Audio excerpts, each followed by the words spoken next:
असम मुसलमानों के लिए जमीन तंग कर दी गई। अस्सलाम वालेकुम नाज़रीन, मैं हूं ईमान नवाज और आप देख रहे हैं विजन पॉइंट। आज हम आपको लिए चलते हैं असम, वो रियासत जो कभी अपनी सकाफती तनवो, कुदरती हुस्न और मेल जोल की वजह से पहचानी जाती थी, लेकिन आज असम क्या बन चुका है? एक ऐसा मुकाम जहां मुसलमान होना जुर्म बन गया, जहां मियाँ कहलाना अब मोहब्बत का लफ्ज नहीं बल्कि एक गाली है। ये तब्दीली अचानक नहीं आई, ये तब्दीली बीजेपी और आरएसएस की मुनज़्ज़म साजिश के तहत हुई है। सैयदा सैयदीन हमीद, जो national federation of Indian women की सदर हैं, कहती हैं कि असम एक फ्रैंकेनस्टाइन यानी एक ड्योहेकल इफ्रियत बन चुका है, जहां मुसलमानों की शिनाख्ती को लानत बना दिया गया है। उनके अल्फाज एक हकीकत को अया करते हैं। बीजेपी की पॉलिसियों ने असम को नफरत, इंतकाम और तशद्दुद की लेबॉर्ट्री बना दिया। अब जरा दादोशुमार देखिए। नेशनल रजिस्टर ऑफ सिटीजन्स की मशहूर फहरिस्त में तकरीबन 19 लाख अफराद को शक के दायरे में डाल दिया गया, जिनमें अक्सरियत मुसलमान थी। सवाल यह है कि ये सब के सब अचानक गैर मुल्की कैसे हो गए? ये सब के सब बरसों दिहाइयों से उसी जमीन पर रह रहे हैं, उनके बुजुर्गों की कब्रें भी उसी मट्टी में हैं, लेकिन आज ये लोग अपनी ही सरजमीन पर बेवतन करार दिए जा रहे हैं।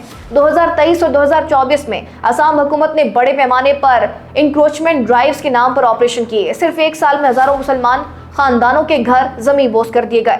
रिपोर्ट्स बताती हैं कि 5000 से ज्यादा अफराद के मकानात एक ही ऑपरेशन में मिसमार किए गए। खवातीन और बच्चे खुले आसमान तले आ गए और रियासत ने इसे कामयाबी का नाम दिया। ये है असल चेहरा बीजेपी की शाइनिंग इंडिया का। मजीद जुल्म ये है कि असम में 6 डिटेंशन कैंप्स पहले से काम कर रहे हैं और हुकूमत मजीद 10 से ज्यादा कैंप्स तामीर कर रही है। इन कैंपों में मुसलमानों को बगैर मुकदमे, बगैर वकील और बगैर किसी सुनवाई के कैद कर दिया जाता है। एमनेस्टी इंटरनेशनल और ह्यूमन राइट्स वॉच की रिपोर्ट्स में लिखा गया है कि इन कैंपों के हालात इंसानियत के खिलाफ हैं। यहाँ लोग साल बीमारी, भूख और जिल्लत में जिंदगी गुजारने पर मजबूर हैं। ये सब कुछ सिर्फ इसलिए है कि उनका मजहब इस्लाम है। बीजेपी का प्रोपेगेंडा ये है कि ये सब इलीगल इंक्रोचमेंट यानी गैर कानूनी बंगाली मुसलमान हैं, लेकिन हकीकत ये है कि ये लोग इसी जमीन के बासी हैं। वो किसान हैं जिन्होंने अपनी खेतियां आबाद की, वो मजदूर हैं जिन्होंने सड़कें बनाई, वो तलबा हैं जिन्होंने तालीमी इदारे आबाद किए। आज उन सब की शिनाख्त छीनकर उन्हें अजनबी और दुश्मन करार दिया जा रहा है। नाज़रीन, ये कोई आम पॉलिसी नहीं, एक मंसूबा बंद नस्ल कशी है, एक एथनिक क्लिंजिंग जो असम में शुरू की गई है ताकि बाकी भारत के लिए एक मॉडल तैयार हो सके। जिस तरह नाजी जर्मनी में यहूदियों को धीरे धीरे समाज से काटा गया, उसी तरह भारत में मुसलमानों को मियाँ कहकर जलील किया जा रहा है, घरों से बेदखल किया जा रहा है और डिटेंशन कैंपों में धकेला जा रहा है। यहाँ असल मकसद जमीन या कानून नहीं, असल मकसद मुसलमानों को दूसरे दर्जे का शहरी बना देना है, उन्हें वोट के हक से महरूम करना है, उनकी जमीनें हथियाना है और हिंदू कौम परस्ती के नाम पर पूरे समाज को